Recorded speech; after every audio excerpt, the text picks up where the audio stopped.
ያላችሁት ጊዜ በጣም ትንሽ ነው። 3 ወር ወይም ቢበዛ 4 ወር ነው የሚሆነው። በጣም ብዙ ጥያቄ ከነዚህ ዩኒቶች ይመጣሉ። በጣም ብዙ ማለት ነው።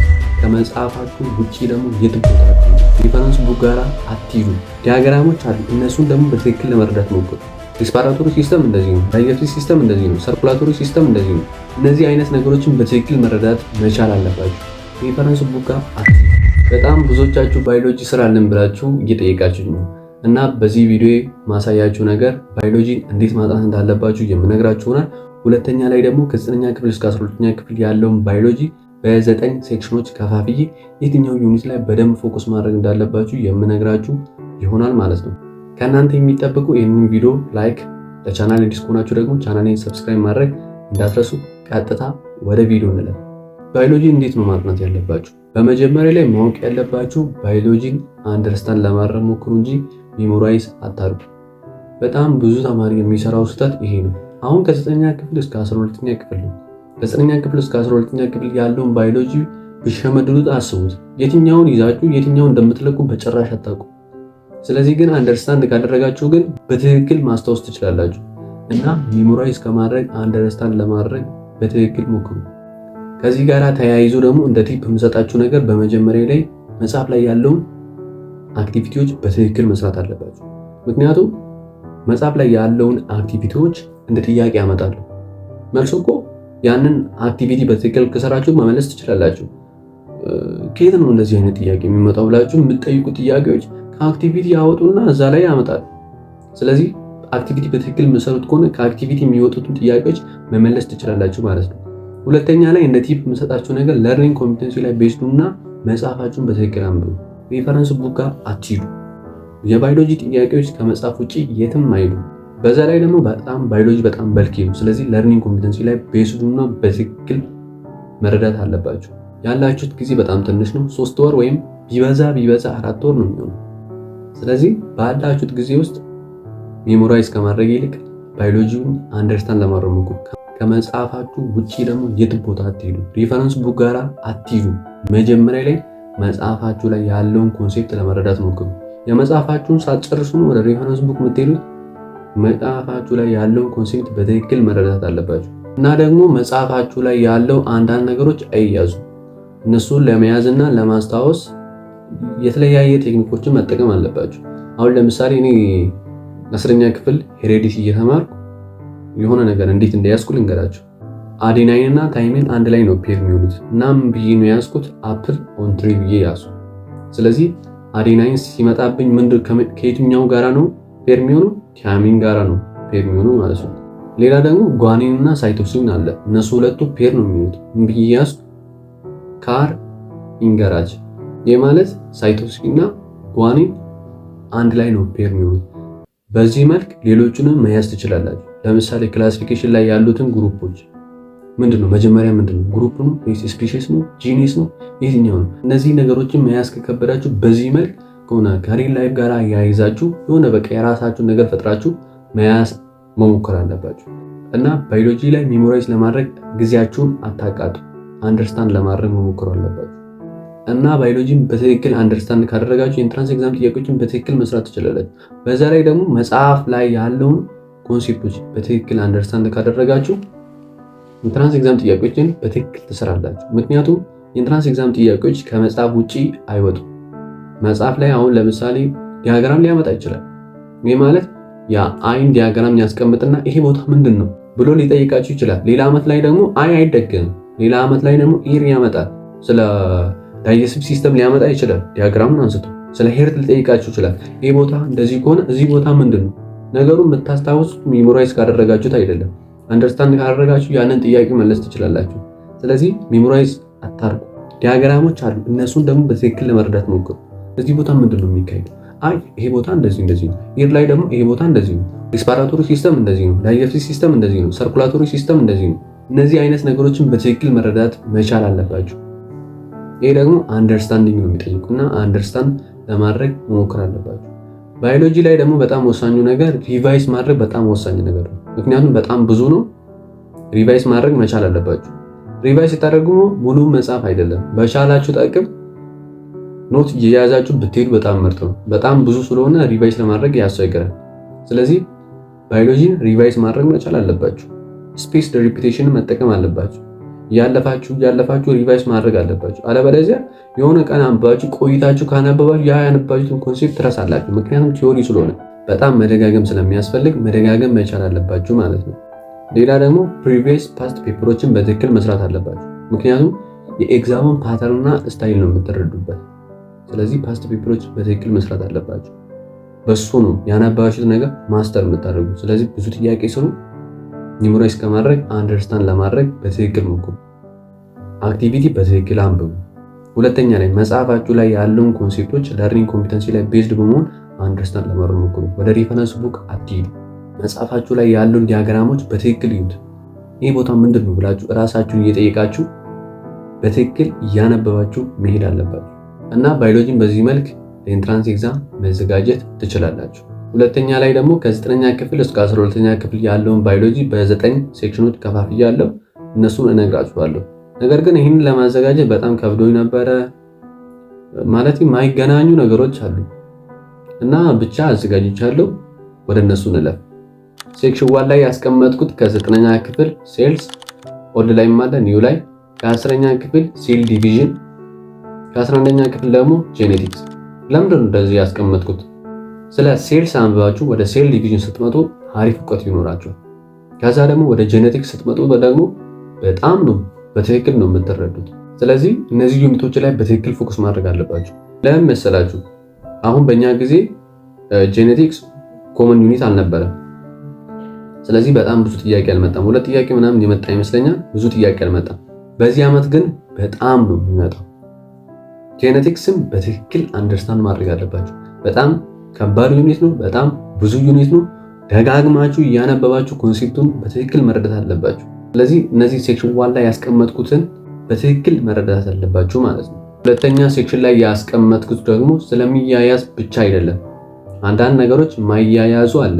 ነገር ግን እነዚህን አንድ ላይ ብታነቡ በጣም ምርጥና አሪፍ እውቀት ይኖራችኋል። ኮንሴፕቱን በትክክል አእምሯችሁ ውስጥ ሴቭ ይሆናል ማለት ነው። እነሱም ከ9ኛ ክፍል ሁማን ሄልዚ ኒውትሪሽን ኤንድ ዲዚዝ ዩኒት 5 ኦልድ ላይም አለ። እሱን ታነባላችሁ። 10ኛ ክፍል ሁማን ባዮሎጂ፣ 11ኛ ክፍል ሁማን ቦዲ ሲስተም፣ 12ኛ ክፍልም ሁማን ቦዲ ሲስተም። እነዚህ ስለ ሁማን ባዮሎጂ የሚያወሩት ስለ ሁማን ቦዲ ሲስተም የሚያወሩት 9ኛ ክፍል አለ፣ 10ኛ ክፍል አለ፣ 11ኛ ክፍል አለ፣ 12ኛ ክፍል አለ። እነሱም ሁሉም አንድ ላይ ታነባላችሁ። በጣም የሚገርም እውቀት ይኖራችኋል ማለት ነው። አትረሱት።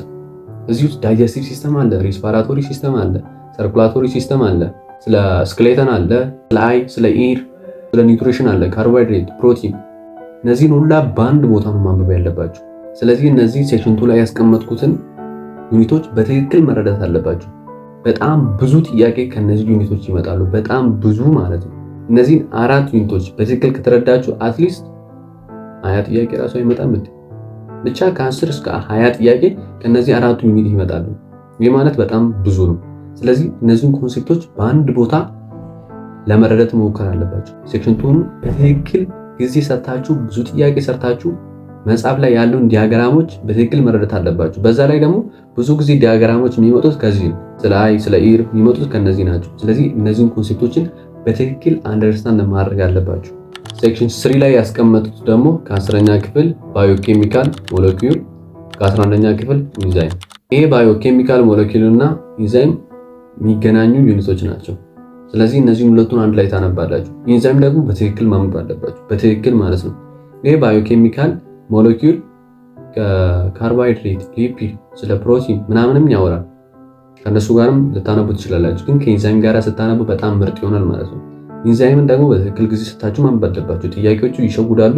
በጣም ቀላል ነው እና ከዚህም በጣም ብዙ ጥያቄ ይመጣል። በጣም ማለት ነው። በጣም ፎከስ ኤሪያዎች ናቸው። ሴክሽን 1፣ ሴክሽን 2፣ ሴክሽን 3 በጣም ፎከስ ማድረግ ያለባችሁ ዩኒቶች ናቸው። ከዚህ በኋላ የምነግራችሁ በጣም ፎከስ ማድረግ ያለባችሁ ዩኒቶች ናቸው። ስለዚህ ኢንዛይምን በትክክል ማንበብ አለባችሁ እና ስታነቡ ከዚህ ከባዮኬሚካል ሞለኪውል ጋራ ማንበብ መቻል አለባችሁ ማለት ነው። ሴክሽን 4 ላይ ያስቀመጥኩት ደግሞ ከ10ኛ ክፍል ፕላንት፣ ከ12ኛ ክፍል ደግሞ ኤነርጂ ትራንስፎርሜሽን። እነዚህ የሁለቱ ዩኒቶች በጣም ይገናኛሉ። በጣም ማለት ነው። በተለይ ኤነርጂ ትራንስፎርሜሽን በትክክል መረዳት አለባችሁ። 8 ጥያቄ 6-7 ጥያቄ ይመጣል። ኢነርጂ ትራንስፎርሜሽን በጣም ከባድ ዩኒት ነው። ደግሞ በደንብ ኢነርጂ የሚፈልግ በጣም ብዙ ጊዜ የሚፈልግ በጣም ዲቴይል ገብታችሁ ማንበብ ያለባችሁ ዩኒት ነው ኢነርጂ ትራንስፎርሜሽን። ብዙ ጥያቄ ኢንትራንስ ኤግዛም ጥያቄዎች ይመጣሉ፣ በጣም ከባድ ጥያቄዎች ይመጣሉ። ይሄንን ኢነርጂ ትራንስፎርሜሽንን በትክክል መረዳት አለባችሁ። በትክክል ጥያቄ ሰርታችሁ ራሱ ላትመልሱ ትችላላችሁ። ስለዚህ ጥያቄ የሰራችሁ ኮንሴፕቱን በትክክል አንደርስታንድ ማድረግ መቻል አለባችሁ። በጣም ማለት ነው በትክክል ጊዜ ሰጣችሁ ኢነርጂያችሁን እዚህ ላይ አድርጋችሁ በትክክል መረዳት አለባችሁ። እና ኢነርጂ ትራንስፎርሜሽንን ስታነቡ ከፕላንት ጋራ ታነባላችሁ ማለት ነው። ለዛ በጣም አሪፍ ይሆናል። እና ይሄም በጣም ፎከስ ኤሪያ ማድረግ ያለባችሁ ዩኒት ነው እና በትክክል ፎከስ አድርጉ። ሴክሽን 5 ላይ ያስቀመጥኩት ደግሞ ከ9ኛ ክፍል ኦርጋኒዝምስ ኦንላይን አለ ይሄ ነገር ክላሲፊኬሽን፣ ከ11ኛ ክፍል ደግሞ አኒማልስ። ይሄ የ11ኛ ክፍል ዩኒቱ አኒማልስ በጣም ስለ ብዙ ነገር ያወራል። ስለ ሪፕሮዳክሽን ውስጡ በጣም ብዙ ነገሮች አሉ እና ከክላሲፊኬሽን ጋር ብታነቡ በጣም ምርጥ ይሆናል ማለት ነው። በዛ ላይ ደግሞ ስለ ክላሲፊኬሽን በትክክል አንደርስታንድ ማድረግ አለባችሁ። በጣም ብዙ ነገሮች አይያዙም ስለ ክላሲፊኬሽን። ከዚህ ትይዛለህ ከዛ ትይዛለህ፣ በጣም ብዙ ነው። ስለዚህ ክላሲፊኬሽን በትክክል መረዳት አለባችሁ። በትክክል ማለት ነው። ጥያቄው ይመጣል፣ ግን ጥያቄውን የምትመልሱት ዩኒቱን በትክክል ከያዛችሁ ብቻ ነው። ስለዚህ ክላሲፊኬሽን በጣም መረዳት ያለባችሁ ዩኒት ነው። ለአኒማልስም በትክክል መረዳት መቻል አለባችሁ። 6ኛ ላይ ያስቀመጥኩት ደግሞ ማይክሮ ኦርጋኒዝም። ይሄ ማይክሮ ኦርጋኒዝም በጣም ወሳኝ ዩኒት ነው። ይሄም ዩኒት አያያዝ በጣም ተደጋግሞ ማንበብ ይፈልጋል። በጣም ስለ ብዙ ኮንሴፕት ያወራል። እዛ ውስጥ ያሉትን በጣም ብዙ ኮንሴፕቶችን በትክክል መረዳት አለባችሁ። ስለዚህ ማይክሮ ኦርጋኒዝም በጣም ብዙ ጊዜ የሚፈልግ ዩኒት ነው። ጊዜ ሰጣችሁ በትክክል ማንበብ ያለባችሁ፣ በትክክል ማለት ነው። ማይክሮ ኦርጋኒዝም በትክክል መረዳት መቻል አለባችሁ። ኢንትራንስ ኤግዛም ጥያቄዎችን በትክክል ስሩ፣ በደንብ ፎከስ አድርጉበት። 7ኛ ላይ ያስቀምጡት ደግሞ ኢቮሉሽን በትክክል መረዳት አለባችሁ። ስለ ኢቮሉሽን ይሄም በቀላሉ የምትረዱት ዩኒት አይደለም። በጣም ብዙ ነገሮችን መያዝ አለባችሁ። ስለዚህ ኢቮሉሽንም ጊዜ ሰጣችሁ ብዙ ጥያቄ መስራት ያለባችሁ ዩኒቱን በትክክል አንደርስታንድ ማድረግ ያለባችሁ ዩኒት ነው። ከዚህ ደግሞ በጣም ብዙ ጥያቄ ይመጣ 4፣ 5፣ 6 ሊመጣ ይችላል። በጣም ብዙ ጥያቄ። ስለዚህ ኢቮሉሽን ላይም በትክክል ፎከስ ማድረግ መቻል አለባችሁ። 8ኛ ላይ ያስቀመጡት ደግሞ ከ9ኛ ክፍል ዩኒት 6 ኢኮሎጂ፣ 10ኛ ክፍል ደግሞ ኢኮሎጂካል ኢንተርሪአክሽን፣ 11ኛ ክፍል ፖፑሌሽን እንደ ናቹራል ሪሶርስ፣ 12ኛ ክፍል ደግሞ ክላይሜት ቼንጅ ነው። እነዚህ ዩኒቶች ስለሚያያዙ አይደለም፣ የሚያያዙ ኮንሴፕቶችን በውስጡ አሉ እና እነዚህ አንድ ላይ ታነባላችሁ እና እነዚህን ደግሞ አንድ ላይ ታነባላችሁ። ከዚህ 12ኛ ክፍል ላይ 11ኛ ክፍል ላይ ያሉት ጠጠር ያሉ ኮንሴፕቶች በውስጡ አሉ። ቲዮሪ ነው መቼም ባዮሎጂ ቲዮሪ ነው እና ይሄንን ሴክሽን 8 ላይ ያስቀመጡት ደግሞ በትክክል መረዳት አለባችሁ። በትክክል ሴክሽን 9 ላይ ያስቀመጡት ደግሞ 9ኛ ክፍል ዩኒት 1 ኢንትሮዳክሽን፣ 10ኛ ክፍል ሳብፊልድ ኦፍ ባዮሎጂ፣ 11ኛ ክፍል ባዮሎጂ እንደ ቴክኖሎጂ፣ 12ኛ ክፍል አፕሊኬሽን ኦፍ ባዮሎጂ ኢን ዴይ ቱ ዴይ ላይፍ።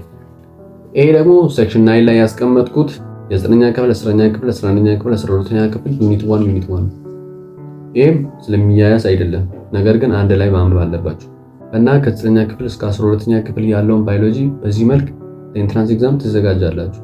እና በደንብ ፎከስ ማድረግ ያለባችሁ ደግሞ አንደኛ ላይ ጄኔቲክስ ላይ በደንብ ፎከስ ማድረግ አለባችሁ። ብዙ ጥያቄ ይመጣል፣ ኢነርጂ ይጠይቃል። ሁለተኛ ላይ ኢንዛይምን በትክክል አንደርስታንድ ማድረግ አለባችሁ። ጥያቄዎቹ ይመጣሉ፣ ይሸውዳሉ። ስለዚህ እነሱንም በትክክል መረዳት አለባችሁ። ይሄ ብቻ አይደለም፣ ዩኒቱንም አኒማልስን በትክክል አንደርስታንድ ማድረግ አለባችሁ። አራተኛ ላይ ደግሞ ስለ ሁማን ቦዲ የሚያወራ 9ኛ ክፍል 10ኛ ክፍል 11ኛ ክፍል 12ኛ ክፍል ሁሉም ቦታ ያለውን በትክክል መረዳት አለባችሁ። 6ኛ ላይ ደግሞ ማይክሮ ኦርጋኒዝም በትክክል መረዳት አለባችሁ። ኢነርጂ ትራንስፎርሜሽን በትክክል መረዳት አለባችሁ። ኢቮሉሽንን በትክክል መረዳት አለባችሁ። እነዚህ በጣም ፎከስ ተደርጎ ኢንትራንስ ኤግዛም የሚመጣበት ዩኒቶች ናቸው። እነዚህ ላይ በትክክል ፎከስ አድርጉ። ሌሎችንም በትክክል ማንበብ አለባችሁ ማለት ነው።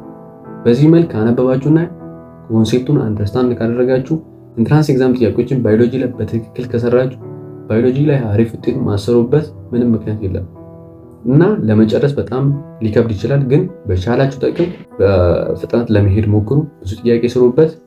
በዚህ መልክ ለኢንትራንስ ኤግዛም ትዘጋጃላችሁ ማለት ነው እና የዛሬን ቪዲዮ እንደወደዳችሁ ተስፋ አደርጋለሁ። በሌላ ደግሞ በሚገርም ቪዲዮ እንገናኛለን። ሀሳብ ካላችሁ ኮመንት ላይ መጻፍ እንዳትረሱ። ደህና ቆዩልኝ።